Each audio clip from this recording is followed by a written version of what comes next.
It's Thursday, June 18th, and from WBHM News, I'm Richard Banks with today's top stories. There's a new challenge to Senator Tommy Tuberville's qualifications to run for Alabama governor. A lawsuit was filed yesterday in Montgomery. It claims Tuberville has not maintained his primary residence in Alabama for 7 years prior to the November election, as the state constitution requires of gubernatorial candidates. Tuberville disputes the allegation, saying he lives in a home in Auburn. The plaintiffs in this case, Justin LeBlanc and Brooke Dorgan, are both military veterans living in Alabama. Two challenges within the state Republican Party were filed and subsequently dismissed this year against Tuberville. A previous court case challenging Tuberville's qualification was dismissed last month, but that suit was filed prior to the senator being named the party's nominee for governor.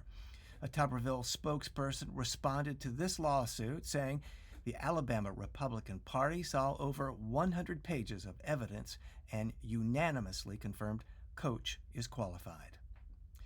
Governor Kay Ivey selects 4 new members of the Alabama Public Service Commission. Their appointment is part of a law passed earlier this spring that restructures the commission. The legislation also adds a cabinet-level Secretary of Energy to oversee the body. The law follows other recent attempts to restructure the PSC after an outcry from Alabama residents about utility bills.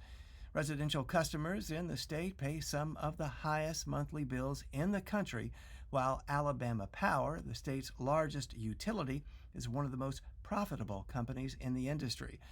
The 4 new appointees are Ron Burgess, a retired 3-star general and former executive vice president at Auburn University; Fred Johnson, a utilities executive; DeMarcus Joyner, an attorney and trained civil engineer; and Quentin Ross Jr., the current president of Alabama State University.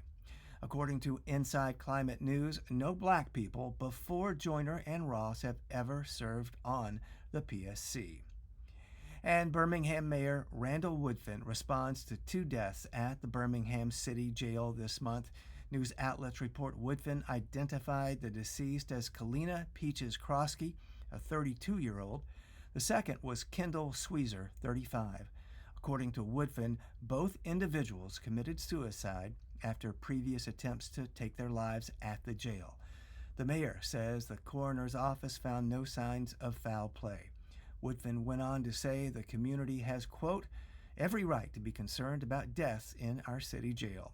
He says investigations into their deaths will continue. If you or someone you know is experiencing a mental health crisis, call or text 988 to connect to trained counselors. You'll find more news anytime at WBHM.org.